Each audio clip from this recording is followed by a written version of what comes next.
Continue with the Americans stranded abroad after testing positive for COVID on international trips. They can't come home until they get a negative test.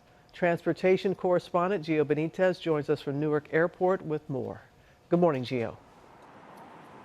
Hey, Robin, good morning. Yeah, we are seeing more and more airplanes return to the skies. But if you're traveling internationally, officials want you to know that you could be stranded.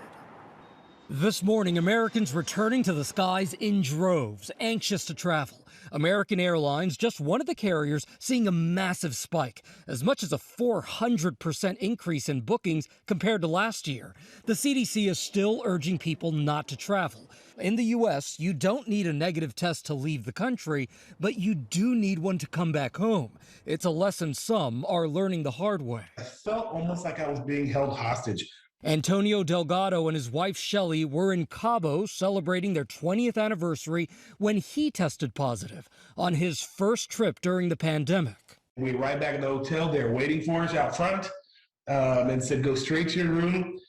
Don't touch anything. Don't talk to anybody. Go straight to your room. Delgado quarantined in his hotel room for 7 days before testing negative. CDC guidelines issued in January say Americans who test positive overseas cannot come back to the U.S. until they test negative.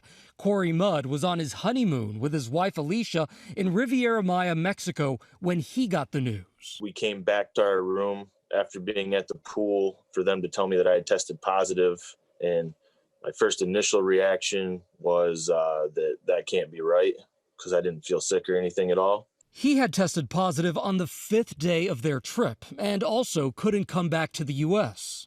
And there's no sign of any travel slowdown anytime soon. Airlines are adding more and more flights to beach destinations. Just yesterday, United added flights in May to Mexico, the Caribbean, and Central and South America. On Monday, the CDC director asking people to hold off. We are just almost there, but not quite yet. And so I'm asking you to just hold on a little longer, to get vaccinated when you can. Some hotels are betting Americans will travel anyway, some covering the additional cost if you have to extend your stay if you test positive on vacation, something Corey and Alicia Mudd relied on. It was one less thing that we had to worry about, that's for sure. We probably take it for granted that we didn't have to worry about that. Meanwhile, American Airlines says it made the most money during the pandemic just within the last 7 days. And Robin, they say they expect to fly all of their planes by May. By May. All right, Gio, thank you. Well, hey there, GMA fans. Robin Roberts here. Thanks for checking out our YouTube channel. Lots of great stuff here. So go on, click the subscribe button right over here to get more of awesome videos and content from GMA every day, anytime. We thank you for watching, and we'll see you in the morning on GMA.